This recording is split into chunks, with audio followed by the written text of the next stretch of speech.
Calling from a 240 area code. Who's this? Where are you calling from? Hi, this is Dova from Maryland. Dova from Maryland. What's on your mind, Dova?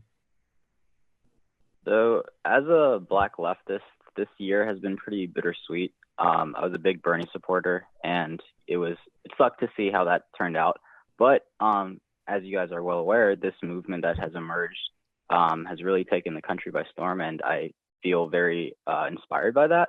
But that said, I still have a focus towards electoral politics, and I want to know how you guys think this will affect progressive challengers, not just like the black candidates running, but all of them, because even though the movement isn't partisan or ideological, it's clear that there's a overarching critique that, is relatively in line with what leftists sort of critique the system as.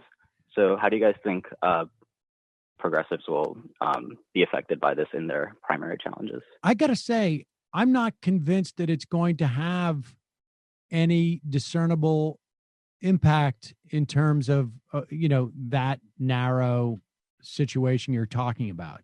Like, I mean, I guess you could argue like what it did do. I think COVID is going to have more impact on these races than anything else, right? Because it undermines the sort of the strength that a progressive challenger has, which is theoretically that they do more on the ground organizing, and they make up for what they lack in terms of money with organizing.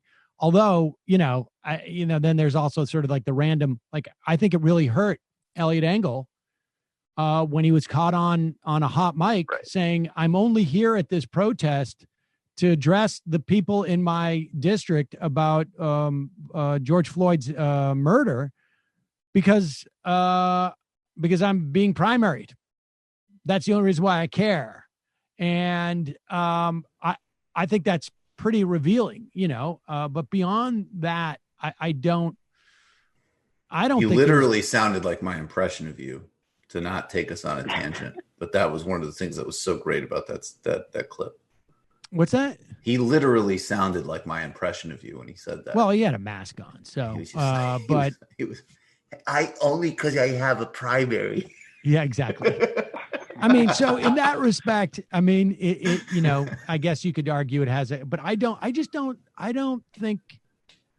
think weirdly, I just feel like there's like a newfound sort of focus, or at least awareness of like the performativeness and the lack of like actual commitment to the principles that they claim to have. And so it just feels like there's more people aware that a lot of these, like the Democratic mayors, you guys talk about how like people are very well aware, like they are just as guilty in what's happening to a lot of these protesters as, the president. And so I just feel like there is going to be a little more at least awareness and energy in critiquing and fighting some of these. You think? I think though that it's still. I agree, but I don't think I don't think we're going to see a discernible difference in the short run when we talk about these primaries, because half of them are already over anyways. But I think that it's still really. I mean, I would read. Cedric Johnson has a piece in Non-Site. I'm forgetting the title, but I'm frequently promoting Cedric Johnson now. I think he's really on target. And he actually did a video a couple of years ago called "Policing Beyond the Technical Fix," which in some ways reminded me.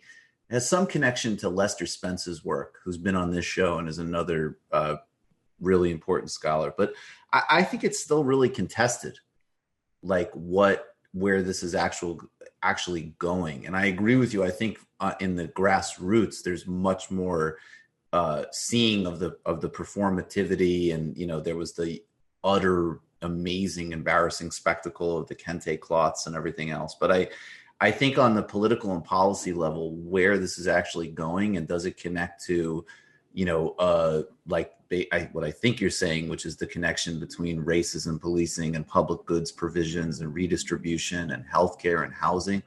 I think that that's still extremely contested, what it's actually going to turn out to be.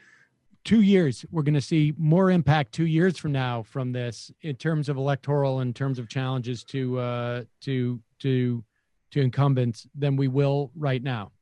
I think that's very possible. I also think, again, I really think that maybe I think there's real progress in some ways, but I wish that the lesson of AOC was more people running for state and city office and town office than so many runs in congressional seats. I mean, I support these candidates, but I think that might have been, I think there could have been a slower buildup in more state and local races before all these congressional races. And the other thing too that I think to be really mindful of is, especially as it, as you go into the idea of wanting to contest in a lot more districts, I think some of the, like, just even as an example, like what Sam said earlier about the cop at Saul's school, like, I think, and I was talking about this on my show last night. I mean, I think it's a very important policy initiative to get,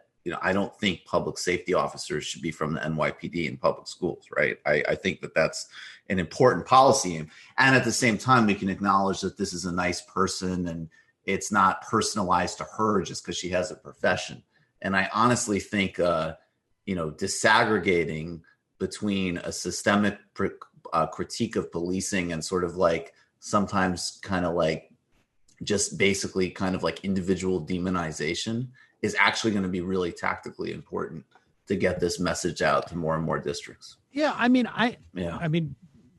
having a cop in school, I don't know, maybe it says to my son, like, you need to be protected. And then I think that just creates anxiety. No, frankly. And that's one of the pushes that are happening in NY in this, it's coming from the city council. I mean, de Blasio is so far resisting it, but police officers should not be in public schools 100%. I just think on a more, kind of optics level, especially because, in fact, one of the ironies is that, obviously so many police officers in major metropolitan areas do come from working class backgrounds. There are a lot of people of color that are cops.